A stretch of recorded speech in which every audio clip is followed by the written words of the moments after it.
We'll guide you through how to fix the Xbox app not opening or working. If you find this useful, then consider subscribing and liking the video. This problem's annoying as you're then unable to use the Xbox app and go and get games. We've got some different fixes you can try. Come to the bottom and press search and go and type in settings. Go over to the left and you need to press apps and press installed apps, and at the top you can tap on search and you need to go and type in Xbox like so. Now you can go and press the three dots to the right and you want to press advanced options.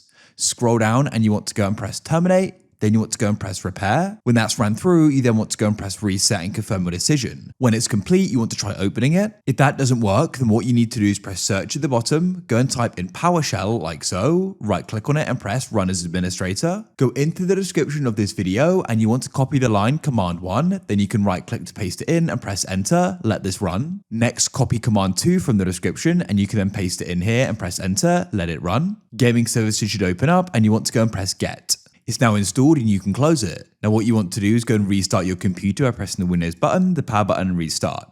When it comes back on, it should then be fixed. Leave a like if you found this useful.